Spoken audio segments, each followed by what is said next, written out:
Paano kung sabihin ko sa'yo na isang dating OFW electrical engineer ang nakapagpalago ng itikan mula 5,000 hanggang 20,000 itik? Pero dumating din sa punto na humina ang pangingitlog nila, lalo na kapag sobrang init ng panahon. Ang mas nakakagulat, unti-unti nilang napaangat ang production mula 50% hanggang 60%. Ano kaya naging sekreto nila? Alamin natin ang kwento ni Sir Omi. Si Sir Omi ay isang electrical engineer. Dati siyang nagtatrabaho sa abroad para makapag-ipon at mabigyan ng magandang kinabukasan ang kanyang pamilya. Pero tulad ng maraming OFW, dumating ang panahon na gusto na rin niya magkaroon ng sariling negosyo dito sa Pilipinas. At dito nagsimula ang kanyang journey sa pag-aalaga ng itik. Mula sa pagiging empleyado abroad, unti-unti niyang tinutukan ng pagnenegosyo sa poultry, isang negosyo na kailangan ng sipag, tiyaga at tamang diskarte. Noong nagsisimula pa lang si Sir Omi, 5,000 na itik muna ang kanyang alaga, hindi agad malaki. Pero taon-taon, habang lumalawak ang kaalaman at lumalaki ang kita, unti-unti siyang nagdadagdag ng alaga. Hanggang sa dumating sa punto na umabot na sa 20,000 itik ang kanyang operasyon. At ang maganda sa sistema nila, ready to lay na mga itik ang kanilang binibili. Kaya mas mabilis silang nakakapasok sa production. Pero kahit gaano kalaki ang farm, hindi nawawala ang mga challenge.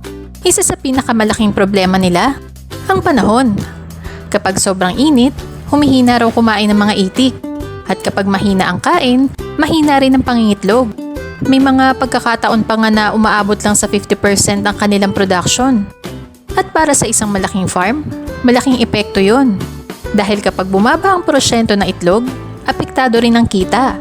Lalo pat ang mga itlog nila ay kinukuha ng mga magbabalot, kaya importante ang consistent na supply. Pero dito naging interesting ang kwento ni Sir Omi.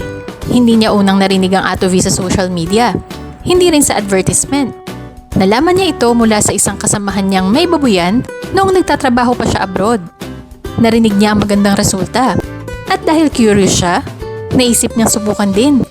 Kasi bilang negosyante, kapag may nakikita kang posibleng makatulong sa production, sinusubukan mo talaga. Ayon kay Sir Omi, kapag napapansin nilang humihina ang kain ng mga itik, doon na nila ginagamit ang ATOV. Simple lang din ang paggamit. Tinitimpla nila ito sa inumin ng kanilang mga itik. Isang kutsara ng ATOV kada 4 na litrong tubig. Madali lang ihalo. At bahagi na ito ng management nila, lalo na kapag kailangan ng suporta ang kanilang alaga.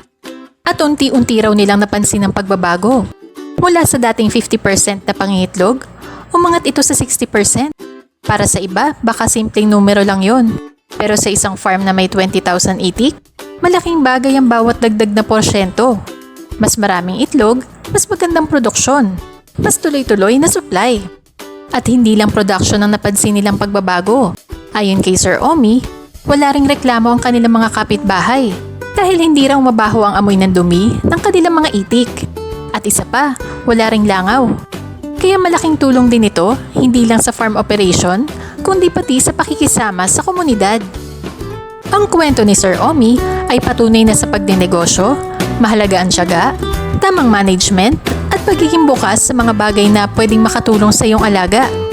Mula sa pagiging OFW electrical engineer hanggang sa pagbuo ng 20,000 head duck farm, isang malaking inspirasyon ang kanyang journey.